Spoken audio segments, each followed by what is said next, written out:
Hey guys, Luke House here, licensed clinical professional counselor here on Guerrilla Grief. We call it Guerrilla Grief because just like guerrilla warfare, it's not conventional.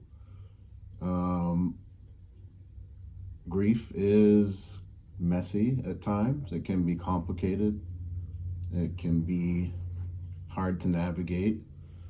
And I think when you're going through it, you need to do whatever you need to do to take care of yourself. When you're going through a loss, you're going through something tough, and that's where guerrilla grief, just like guerrilla warfare, there's no real right way to do grief. It's going to be the way that works for you in the season of life that you're in and the season of loss. And you have to draw on whatever you can sometimes to get through and grow. Today, I'm going to call this a hard topic, and it's come up, and I have some friends going through a loss right now, and it's really spoke to my heart to be able to open up about this. Grief and suicide, one of the harder topics to talk about, in my opinion. Why suicide is so hard for those left by that individual. Feelings that come up that aren't always there in other types of loss, right? Feelings of regret, or a lot of feelings of what if. Some people will blame ourselves for not doing more. Feelings of helplessness that come up. Questions about our own life. Here's what I heard at a funeral of a friend of mine almost a couple years ago now. That was not a suicide. It was a death due to cancer. But what the pastor conducting the funeral said really resonated with me. And I think it can be particularly applicable when you talk about navigating the loss of somebody, a friend, a family member, a spouse, to suicide, a child. And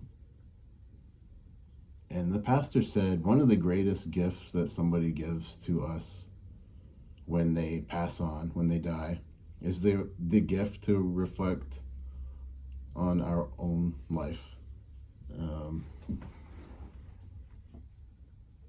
So I'm not here to paint a rosy picture of suicide, and I'm going to say, if you're watching this, and I hope it does reach one person, because that's what I care about every time I do one of these videos, is I hope to reach one person that needs to hear something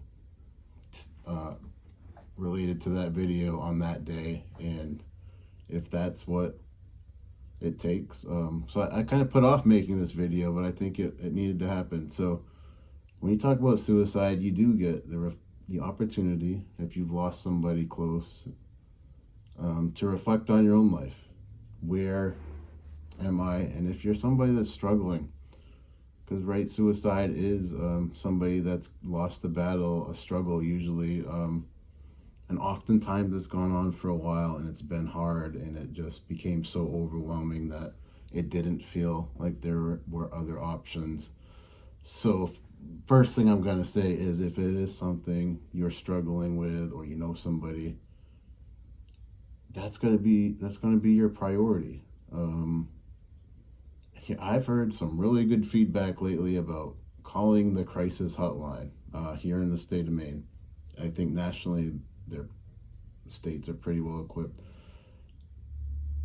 What I would say, you have to have some way to feel safe, but reach out. And when I talked the other day about the resilience factor, if you're just feeling so down, you need other people. You need to resilience and social. You need to be able to connect with people, and that's why, like, depression and shame and those things go hand in hand with suicide. It can be so isolating to feel those things, and so helpless feeling. So I'm going to say, if you are experiencing it, and using a time of loss to reflect on your own life, it's an opportunity to readdress, you know, our own trajectory, what we want, and how do we get to feel better. So that's what I'm going to say.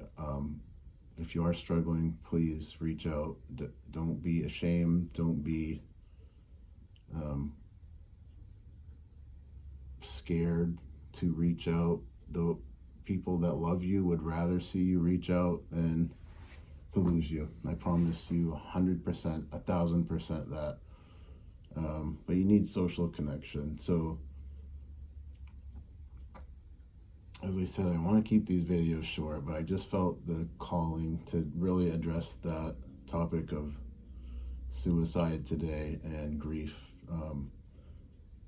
And even in that really kind of tragic vein of loss, there is an opportunity to learn about ourselves, to support one another. Again, if you're going through something and you share friendships with others or family that know what you're going through, embrace those relationships. And if it's something you're struggling with, there's help, and I encourage you to be bold. I know it's brave to get help for something like feeling depressed or even suicidal at times, but reach out and hang in there, everyone that's going through something right now. I'll see you next time.